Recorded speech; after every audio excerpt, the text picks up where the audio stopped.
What's going on, everybody? Welcome on into Box to Box Soccer, the soccer show where I go over everything U.S. soccer, men's, women's, international, domestically, and I have a very special show for you all today. In this episode, we will have another interview coming from the Howlers Podcast. Now, these guys I saw on TikTok, they honestly fly under the radar. Their takes are great, and they really deserve a lot more attention than they're getting. But before I go on with the interview, I do want to say, if this is your first time listening to me or watching me, I do ask that if you please like or subscribe to my channel, as that would help me very, very much. Or if you're someone that's coming back, please do like and share it to a friend or family member who might enjoy soccer content too. Really quick before the interview starts, I apologize. I do want to say that a lot of this was filmed in the end of August, from August 29th to be exact. So a lot of things have unfolded since then. Now that I'm just now getting to it 3 weeks later, I had all these interviews lined up. And now we're just now getting to the Howlers Podcast episode. So I want to apologize to the Howlers Podcast and to you all for any kind of information that you might be hearing that's a little outdated. Now, without further ado, let's get it with the Howlers Podcast.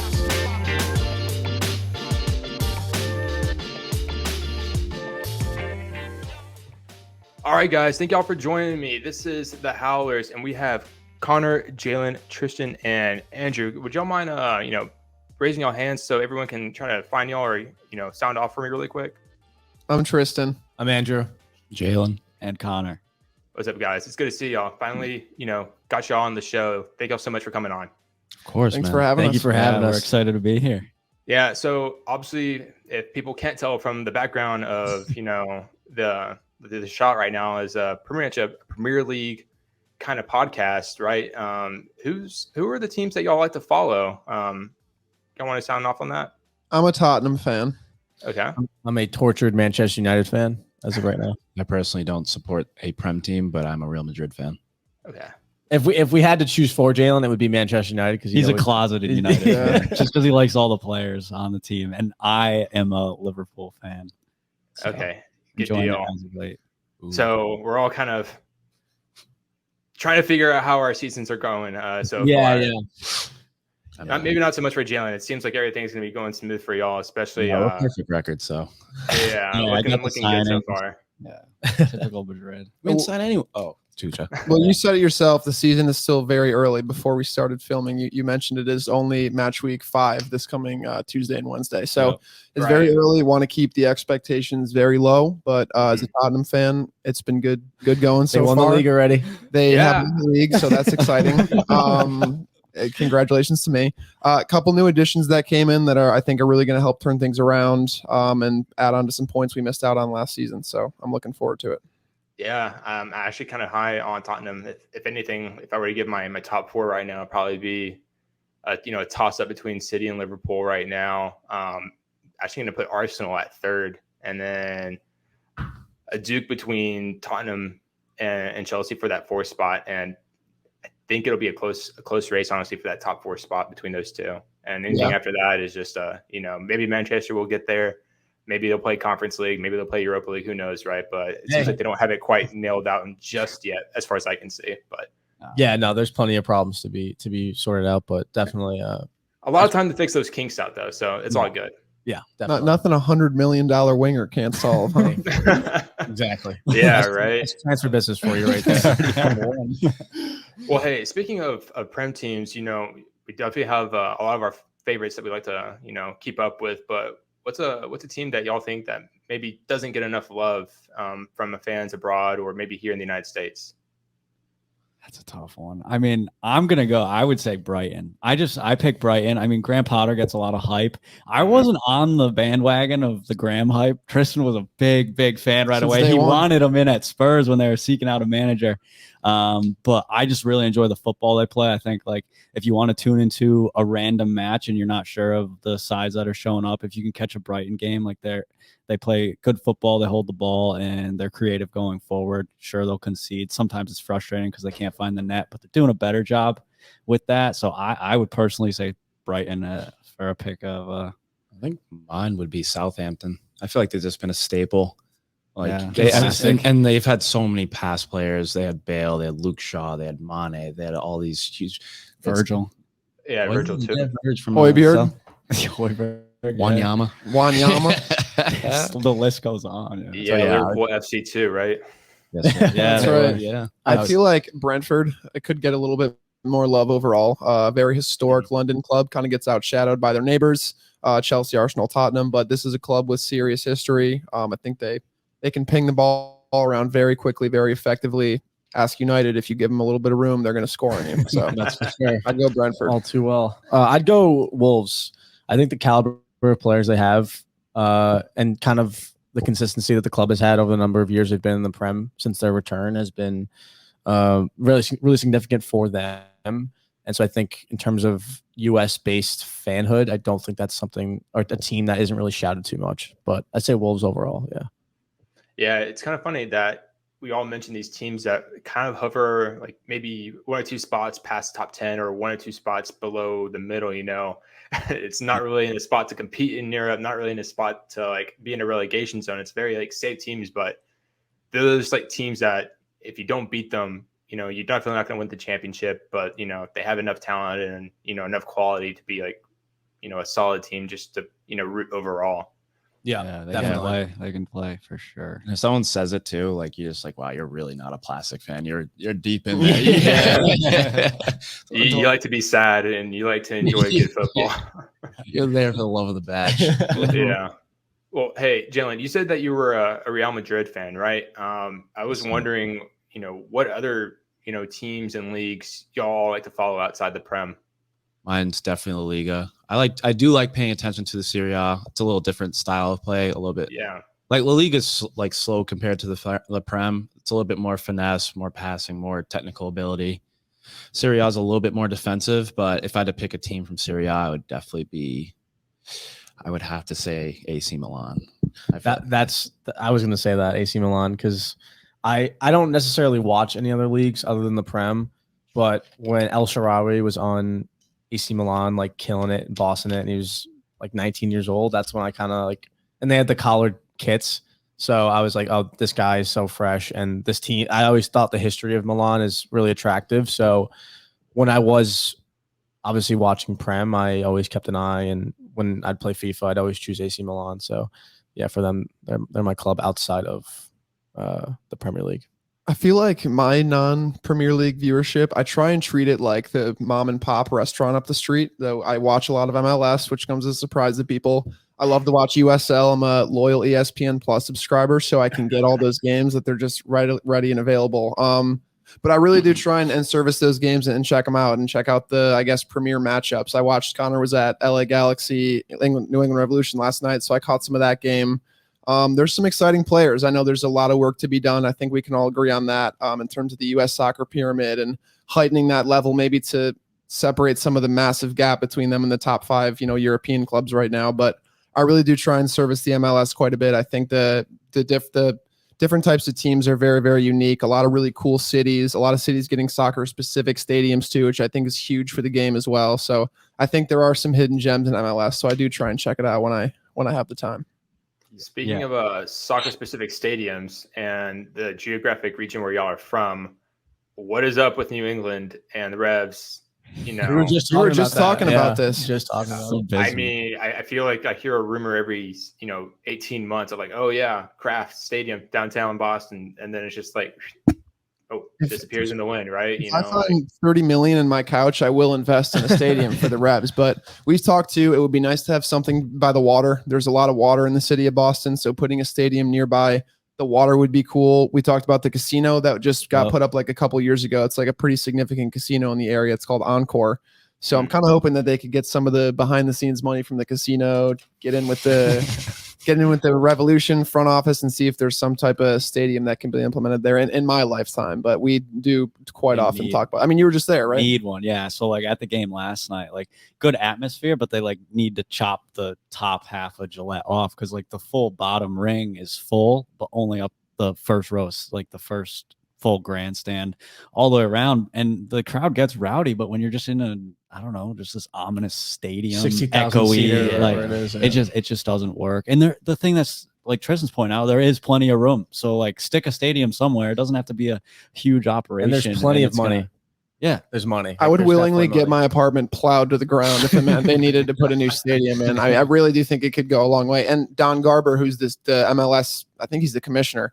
that's something he's like forced in expansion cities. That's one of his main rules. The city needs to be able to build ground for a soccer specific stadium, because like NYCFC still plays at Yankee Stadium. It looks goofy as hell. They've been planning for a stadium since they were since they were founded. But there's rumors like that all the time, and then it seems like nothing ever gets done, which is confusing. But we'll just add that on to the rivalries between New York and New England and the Boston area, right? Who's going to get a stadium first? The Revs or NYCFC? That's a good point, though. Don Garber did force a lot of teams to get soccer-specific stadiums, and it seems like he's kind of going back on his word a lot on some of those teams. Like Charlotte, for some reason, he got the okie dokie to play. What's it? US Bank Stadium or whatever it is down there, where the Panthers play, I think, right? Yeah, on a turf field at that, and just all this, talk about, trying to build those specific stadiums and teams renovating and making new ones, like St. Louis and Columbus even having to build a new one whenever they already had one already finished, just really weird stuff and a lot of hypocrisy going on with MLS. But what do you expect? It's sports for you. It's American business. It's kind of like, how the heck does LAFC, find the pocket money to keep on going and going with all the players that they're signing over there? Their trajectory was crazy. They just they got founded, got a stadium, and now they have all these amazing players. It's insane. I was watching their game the other day against Austin, LAFC versus Austin, and they were talking about all the players that they brought in and all the players that went out. And they lost a lot of depth just to do that. Like, it made sense kind of whenever they were breaking it down, but it was just kind of peculiar how, they bought all this old veteran quality, and then they just kind of said, we'll sacrifice the depth, because they need that depth towards the end of the year now, man. I mean, there's only 7-8 games left before the season ends. So I don't know how they're going to do it for World Cup. Maybe they just hope they can get enough ticket sales, jersey sales, and it makes up and they make some sort of profit that they can then fund the next round of hopefully younger players, because they don't have much leg left. I feel like Inter Miami as well was a team that just was hit with financial sanction upon they kept breaking the rules, and Higuain sent them way over their cap, and then they played a full season with them. And I think Beckham was largely David Tweedy, I don't know. I mean, they put together basically a retirement home Champions League legendary side. Are still having struggle finding success in MLS. So I think that does say something to the degree of play. But I want to stick on that subject since we're already pretty much going on the MLS train. What do y'all think is going to be the development of U.S. soccer? Whether it be the men's national team, the women's national team, NWSL, Major League Soccer, or USL, pretty much the entire ecosystem. What do y'all think is going to be the picture of U.S. soccer 10 years from now?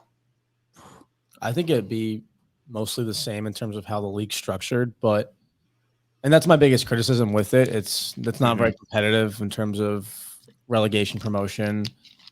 It's American style sport, and it's you look at every other league across the world, and it's not like that. So for me, I think it will remain the same. I think more quality players will be developed because there's more focus on the sport itself. I think it surpassed hockey as a more played sport, within the country recently. I might be wrong about that, but I think it's going to develop better players. But I still think we'll have that slight disadvantage of it not being as competitive as the other clubs in the world or leagues in the world.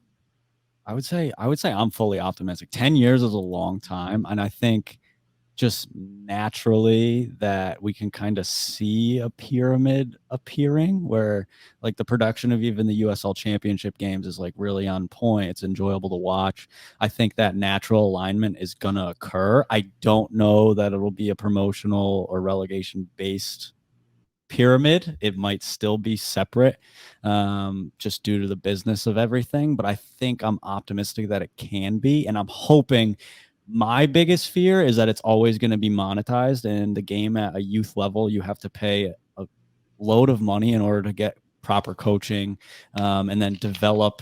You have to be your own marketer. You have to do all of this as a player. And if you can pay to play at a very top tier club, then they do a lot of that for you. So a lot of talent falls through the cracks. That's what I'm less optimistic about, and I do fear holds it back. In the best case, I think it's that the academies continue growing and growing for these MLS sides, where they can stand on their own, and then it's less of a business and they can kind of afford to take on talented players that can't afford to play. That's best case, but I think that pay to play is going to be massive at the younger levels and limiting what talent we produce as a nation.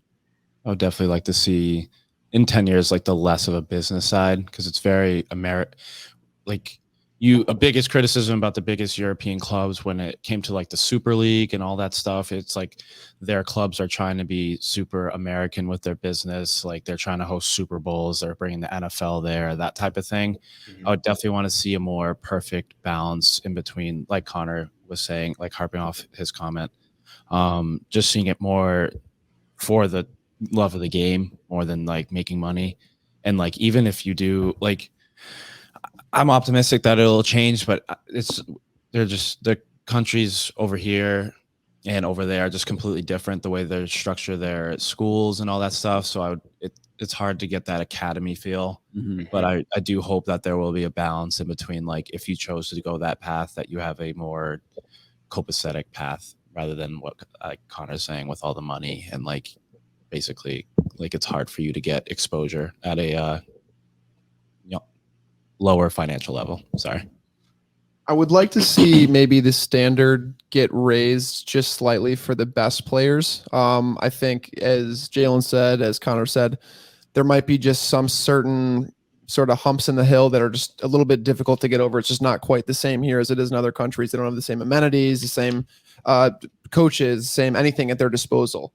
But with the best players, I would like to see the standard get raised a little bit. This is something Christian Pulisic said a few years back when he was still at Dortmund, but he mentioned a lot of the other really good U.S. players don't bother taking the time to maybe go sit on the bench at a bigger club or a more competitive club for a couple seasons, get your craft that way, work hard, break into the team just by showing your skill. Not everybody has the skill Christian Pulisic does, so I think that might have been one aspect of the comment. But overall, I mean, a lot of the even the top tier women's players, these are some of the best at their craft in the world. Rapinoe, Alex Morgan, Mallory Pugh. I would like to see more of these players playing on an international stage, maybe at least trying to get a couple years. I know Alex Morgan did half a stint at Spurs, but I don't know. There's a lot of the England women are playing at top clubs in Europe too, so I'd kind of like to see them be put on the same stage because they're just as good. I think they're just as good. The women in England are coming off a massive success, but in the same vein, the U.S. women have cleaned up with the World Cup in recent years. So I'd like to see them maybe just step it up a little bit in terms of the clubs that they're playing for, just because I think they can find success at that level. Mm-hmm. Yeah, I completely agree. There's definitely a lot of women who had, especially recently, like you said, gone overseas and tried to play over there to some success for some and others not so much. I can think of Kristen Press, Tobin Heath, Christina Macario, and just many, many others. I think, who is it? Crystal Dunn also played at Chelsea. Yeah, she did. And Alex Morgan won a Champions League, a women's Champions League with Olympique Lyon over there, feminine. Yeah, that's right. Yeah, so I feel like they go over there for stints and they come back and maybe they find it comfortable over here. But I agree. I think something that would be really cool, especially on the women's side, would be to see a Club World Cup on the women's side, because you only really see the International Cup of Champions or something like that, like like we had the ICC or whatever like that. Whenever all the clubs came around in the summer about 10 years ago or something like that. I would love to see a Club World Cup on the women's side. Maybe see a prime Barcelona instead of a preseason Barcelona play against, I don't know who's in first right now, but the Portland Thorns or something like that. Yeah. Oh, that's a good point. Yeah. That would also throw like a lot of popularity amongst the women's game in the US too. So yeah, and because the talent is so dispersed, like we're saying, like it's like that's how the only way to see what your competition levels are, is put them against everyone in the world and see. Yeah, I mean, Lyon is usually up there as being the number one team in the women's side over in Europe, or Barcelona right now. And, I think, was it Spain just won the U20 Women's World Cup this past week. So, I mean, got to keep an eye on Spain, got to keep an eye on the teams in Europe, man, because they're up and coming. And we can touch on it really quick, man. The U.S. women's national team is going to be playing against England, potentially in one of their upcoming windows. Like, I remember the last time we played against them, we had the That's right. Oh yeah, true. from Alex. What do y'all think about that? And what the meaning of that is? That cracked me up because I feel like it was at the end US had won, but we had made ourselves out to be the bad girls, I guess you could say, with the T-SIP. But I feel like England gets so much hate from the world with the whole "it's coming home" thing, because who can say what home is for a game that's been global since its inception? So I think to actually both sides, there was kind of like an extreme arrogance, and to be part of it on one of the sides was kind of nice. But I feel like on the outside, it was just like, oh man, I kind of wish both these clubs could lose, because which again is a sign of success. The world kind of maybe resenting or hating your success a little bit. So overall, it was an awesome game. But I mean, what better measurement of where the U.S. women are right now than playing the European champions? So there's a lot of players we're familiar with on the England women's side who have been doing their thing. We talked with Sam Kerr, just got a painting on Stamford Bridge because she's such a legend. Leah Williamson I'm in love with her, but past that, she's also a footballer. Beth Mead had a great tournament. So that would be prime time. I can't think of a better show. I think it also builds that rivalry amongst nations. So with the U.S. men's team, a lot of it was with Mexico. Like when Mexico USA play each other, it's a huge game, obviously, because we're right next to Mexico as a country. But it also brings more competitive and rivalness to the women's game with England and the US. So I think that's really interesting and makes it more exciting to watch. So yeah, the T-SIP was, like Tristan said, a bit of arrogance, but it adds to that competitive nature of the game and makes it more exciting. Yeah, I feel like the T-SIP was like the shot heard around the world for the new rivalry between England and the U.S. women's national team, even though it's already been there. It's been there for a good while. I know, they hated on that for months and months after that tournament was over. It was incredible. But moving on from the women's friendlies to the men's friendlies this September, no roster being announced just yet for the men's national team, but 2 games against Japan and Saudi Arabia. What are y'all's thoughts on, those 2 friendlies coming up to the World Cup, and what would you like to see from the U.S. men's national team going into that tournament or to that FIFA window? And I would say I just want to see their strongest sides. Like I feel like they're a team that obviously is very youthful, so they need to get reps. They're also a very injury-prone side, so I wonder what the starting team is going to look like. But that's my biggest thing. Like, this team is young. The tournament, the World Cup is right around the corner. Obviously, there's going to be difficulty in the group. Who knows? Maybe we'll even add to the rivalry with England and the U.S. playing on the men's side now. Maybe someone throws some. You tell me they're putting Harry Maguire out there. We're not getting a couple goals. Come on. I think we got a good chance. But that's the biggest thing I want to see. I want to see their best side and prove that we can go out against Saudi Arabia. And Japan's a pretty solid team as well, but just put in a steady performance, get a result, and show that we can't get it across the line, because I feel like we're kind of wishy-washy. I definitely wish the men's team had more exposure to the European and South American teams. It's not discouraging because you see you'll see France play Luxembourg and beat them 9-0. But we'll play El Salvador and stuff like that. Who I don't want to disrespect. I don't want to disrespect those teams, because those are players who have got to that level and are professionals. But I would love to see the USA play France sometime, or we're only reason we're playing England is because we're in their group. Yeah, I would love to see Belgium. I feel like that type of competition would not only be fun to watch, but it would raise their competition, because they'll get used to that heavy level competitiveness that they have.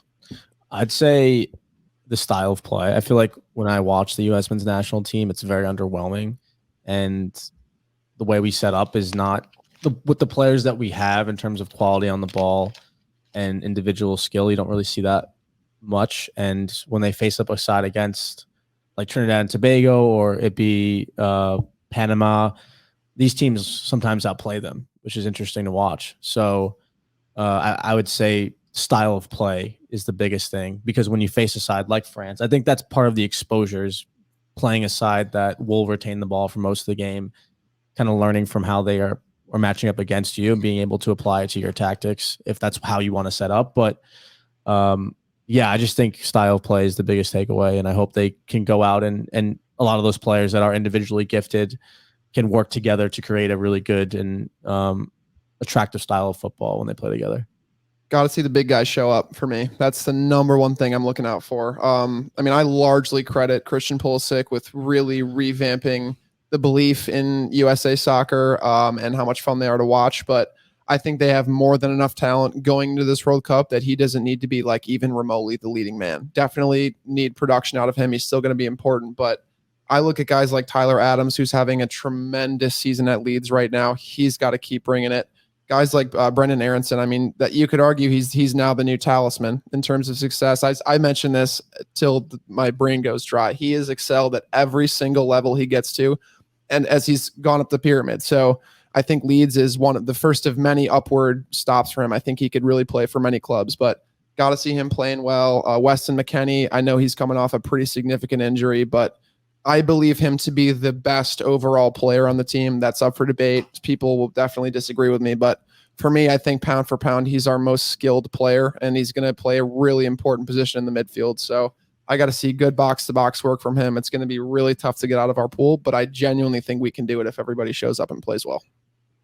Yeah, it's going to be an interesting window, right? I think personally, I just want to see the boys mesh and finally look like a cohesive team. You know, we've seen more than a year and a half of more or less the same guys being brought in for the same team. And again, like you've mentioned before, it's underwhelming sometimes the way they play. It's not necessarily clear how they perform. Maybe that's because we've been playing against low-pot teams during qualifying, or, Greg's probably not putting out the best 11 that work well together, or the system isn't just working or clicking with everybody.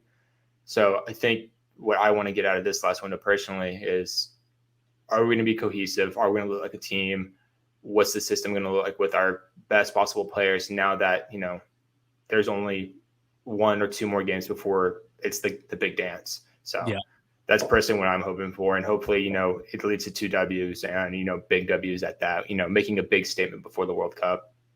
A win over England the day after Thanksgiving, automatically catapults itself to the biggest achievement made by the U.S. men's national team. Honestly, it's got to be up there in terms of results. So if the United States beats England on Black Friday, forget soccer's going to grow a little bit. Forget soccer growing just like a little bit after this World Cup. If the United States beats England, it's going to double the growth that it's probably supposed to have after this World Cup. I fully believe that, because there's nothing more that we Americans love than just giving it to England and just shoving it up right up their ass. And also England being considered the best England squad as of recent. So if we were to give it to this side, like you mentioned, the game would explode in the country. A 2-1 win over England with a Harry Kane goal would be perfect for me. That would be everything that I could possibly ask for. This group is competitive enough where if they get 1 loss, they could easily be out of this group for anybody. Honestly, 1 loss can really screw you out of advancing to the knockout round. But hey, we're running out of time, so I want to leave y'all with this one last question. Obviously, we're talking about the World Cup in Group B. Who do you have winning the World Cup in 2022? I have Brazil. Brazil's a good pick. I know this is kind of boring, but I'm going to go France. I don't think anyone's done enough work to dethrone them. I still think they're going to be the best side going in. I think the usual stars will be there, looking for a big tournament from Pogba, from Mbappe, guys we don't typically see in the Prem anymore. So it'll be nice to watch them. But I'm gonna go France. Easy. You don't believe in the bad juju? No, not so much. I think they got enough pump in them to get through. But gonna go France. Connor, I'm going Brazil as well. I'm not picking any surprise. They just have so much depth, and to go to a tournament coming in the middle of the season to have all that depth, because who knows what the lineups are going to look like for these international sides walking into the World Cup. But Brazil has, Coutinho's there, Fabinho's there, obviously Alisson. I got all my Liverpool guys in that side. Yeah, so Fred. Oh yeah, Andrew's got a Casemiro. Everybody's got some skin in the game. I'm going to go France. I just think the depth of quality they have starting 11, players on the bench. Obviously, Deschamps he's done wonders with that side. So I think they're a team it's a very similar team almost every tournament, I feel like. So they know each other really well, and have added on more youth players to that squad that are probably going to have a big World Cup. So I'd say France is the winner for me, as boring as that might be. But Germany's definitely going to be like a sleeper. Germany up there. Just the youth. They got a lot of Germany also Netherlands. Germany does have they tend to drop the ball as of recent tournaments. Yeah, that is true. You have a surprise pick, or Yeah. Nah, man, I'm not gonna lie. Like, there's only like 5 teams that are pretty vanilla, and it's France, Brazil, like England, Argentina. Maybe if you want to go out on a limb, and then I don't know, maybe like Denmark, maybe. like Germany. Nah. If I were to pick an underdog team that maybe someone isn't considering, I'd probably say, Denmark or Serbia. I think Serbia could be but the first thing is that they got that nasty group that they got to get out. But no, I'm Brazil. I think Brazil is going to get it. I think whenever you look at their path after the knockout round, it's not that bad. But if they can easily lose in the semifinals and then be out of luck there. But it just depends on the path that every team takes. And Neymar said it might be his last World Cup. There might be a little bit going on there. Yeah, hopefully he doesn't get injured. Like we're overdue. We're overdue for a Brazil World Cup. I'm just saying that it's been a hot minute for them. It's about time they earn that next star. So I feel like that one's going to be it, because I don't want them winning it in 2026 because they already won it once in '94. 2002. Yeah. And that would be on could be on American soil. That would be the World Cup that we have. So, right, 2026 is USA, Canada. Gillette, baby. Gillette Stadium. Gillette's. They're going to have to tear up all the turf. No one's going to want to play on. All the tourists are going to come to Boston thinking Gillette is in Boston, which is probably what's being advertised, and then they realize it's a 50-minute drive outside the city, and they don't know how to get there. Actually, last question now. Whenever there's a Revolution game going on, where do a majority of the fans come from? Is it Boston, or is it pretty well spread out from the area that the stadium's in? I would definitely say Boston. Would you say 50-50, you think? 50% from Boston, 50% from the rest of New England, maybe? It isn't a good place where like Connecticut and Rhode Island can make like a quick push north and it's like still get there. But it's like a weird highway. It's definitely, I would say like 3/4 is probably like a Boston, outskirts of Boston, push down to Gillette, and then the rest kind of sprinkle. Like even New Hampshire, that would be like a 2.5 hour drive. Brutal. I mean, I just did the drive 2 weeks ago for a Pat's preseason game in rush hour traffic, and it's usually like a 50-minute drive. It took me like over 2 hours. Big parking lot though. Yeah, big parking lot. I mean, it's kind of overwhelming because then you go to the Revolution tailgate and there's a good amount of people, and you're still feel like you're in the middle of a vast, there's like millions. Gillette's more mall than stadium at this point. So there's a lot of like restaurants. Yeah, the shopping centers that have like outside of it. It looks like an outlet from the highways. There's like a Bass Pro Shop. There's all these. I've been to Gillette. The tourists from England are definitely gonna be excited for that Bass Pro Shop. The North Face. They'll go to the. If you need to get groceries, see a Pats game, and also go out to dinner, Gillette is. There's a market basket over there. Perfect. Watch the Pats win. Go get some groceries. Well, hey guys, it's been fun. We definitely need to do this talk again before the World Cup starts up. So I just want to say I appreciate y'all's time, and if y'all have any socials y'all want to plug in, go ahead and do that. Yeah, no, Alan, this has been great. Really good to talk to you, and definitely down to do this again. But to find us, we are at the Howlers Podcast on LinkedIn, Twitter, Instagram, TikTok, YouTube. We have a link tree in our bios as well, so feel free to click that, like, and subscribe. And we are streaming on Spotify, Apple Podcasts, and iHeartRadio, and a few other spots through our link tree. You can click it and check it out. Damn, they are covering every single base. They are making sure that y'all find them. Howlers Worldwide. Howlers Worldwide. I love it. Well, again, appreciate it, guys, and I'll make sure to reach out to y'all, and y'all have a good night. Talk to you soon. Thank you. All right, thank y'all so much for joining me on today's interview. Don't forget to check out Howlers Worldwide down below. I'll be putting all their links down there, including their link tree, and as much as I possibly can for you to catch them, because again, such an underrated group of guys who talk about soccer, and they really should be catching more attention nationally.